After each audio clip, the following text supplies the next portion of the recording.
Welcome once again to Homefield Advantage. I'm Scott Schneider. And I'm Michael Levin. As you can see, we're not alone here today. We've brought on TV10 insider Jackson Schmidtke to report on some breaking news regarding the Blue Gold men's basketball team. Could you fill us in on what's going on, Jackson?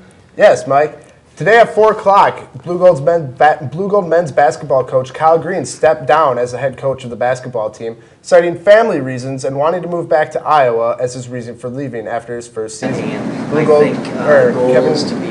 Green led the Blue Golds to a 15-10 record overall this season and had a number of accomplishments, including the first win over UW-Stevens Point since 2001 and the first win over UW-Oshkosh since 1995. He's definitely going to be missed here in Eau Claire after he turned around the Blue Gold basketball team after Terry Gibbons stepped down.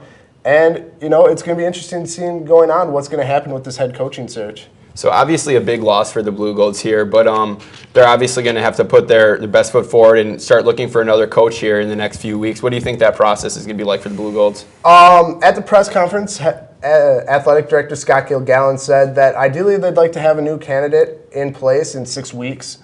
Whether or not that'll happen will all depend on what the coaching search turns up. He said he also expects the same amount of candidates and publicity and popularity with the job. They had 125 applicants last year when Green was hired, and he expects that, if not more.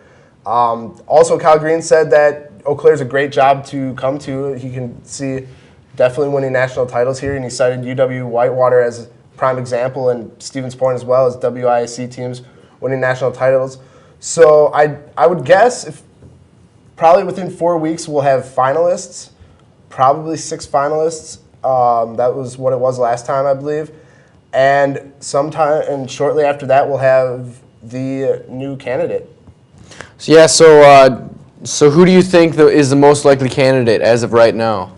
Honestly, I don't really know. I'd have to see when the finals come out. But what I've been seeing from local media guys is they think Eric Gardo, who was one of the finalists last time, a former Blue Gold basketball player. He is currently the head coach at the Qatar Sports Club in Qatar, the Middle East. He was head coach of the Qatar men's basketball team in 2007 and 2008.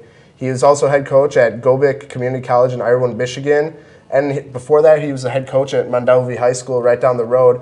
And the local media seem to think he's going to be the prime candidate. But really, outside of that, if he still even has interest in the job, I really don't know because I'm not that well connected in the coaching ranks. But it'll be interesting. I'm sure they're going to get a good candidate. And it's really sad to see Green go after laying down such a good foundation this year. But I'm sure the next coach that they hire will step in equally as well.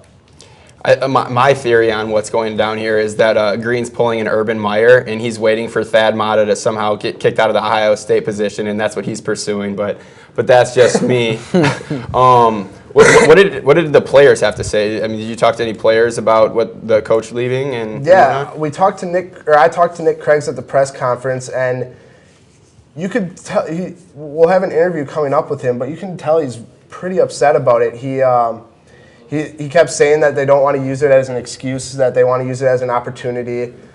But you could definitely tell that they're sad to see him go, as I am, having seen a bunch of their games this year. I mean, honestly, in my opinion, he was the perfect coach for this program. He can recruit well. He's a great coach. He made the team play defense, which is something I haven't seen in 3 years, to be honest. And he had these guys working really, really hard on the court, and you could definitely tell in the jump from last year to this year.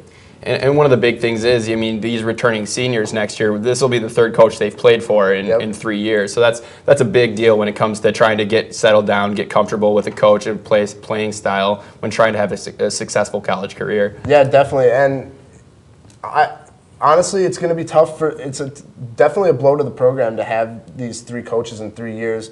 Different styles, different philosophies, different everything. And as a player, I would think it'd be very tough to have to not only learn a new offense, a new defensive scheme and all that, but get a new relationship with the coach. And that doesn't even cover the recruiting part of it, which Green was hard out on the trail recruiting for the Blue Golds, and then all of a sudden he's gone. And what are these kids that he was recruiting going to think? Are they still going to come here? it's definitely a blow to the program, but we'll see what happens. All right, well, as Jackson mentioned, we have a video clip of the interview with Nick Craggs. Let's roll that right now. We actually had a team meeting shortly before this press conference. Pretty emotional. Coach told us he's got 2 families, his family at home and then us, the team. We understand that his family at home comes first, and it sounds like he had to make his decision based on that. It's totally respectable, and I wish him the best of luck in the future. Yeah, the word I heard earlier was frustrating, but really I don't look at it that way. I really look at it as just another opportunity, to make the best out of it. Like going into this year, like I said, I look at it as an opportunity, and obviously we made the best of it. The program's on the up and upswing, win-loss record, spectator, turnout, and just a buzz around the school. It's on the way up, so we'll just look at it as another opportunity to keep that going. His overall attitude. He told us every game, go out there expecting to win. He says, you put the work in, you guys, got the ability, just go out there, expect to win, play your heart out, and really that's what it is. Together, toughness, teamwork, and thankfulness. That's what he stressed all year. Oh, absolutely. This is a top-notch program, obviously. Just look at Whitewater here in this conference. Anything can happen here. It's one of the most competitive conferences in the nation, so I think we'll get a great candidate, and Dr. Kilgannon will take care of that for us. I guess it would be nice to have a routine or know what to expect. But again, I'm just looking at it as an opportunity instead of an excuse. So just looking forward to getting the new guy in here and seeing what he's all about. Thanks for that, Jackson. And again, the breaking news is that Kyle Green has stepped down as the Blue Gold's head basketball coach. We're going to do a quick commercial break. When we come back, we're going to give you the rest of the Blue Gold sports. You're watching Homefield Advantage.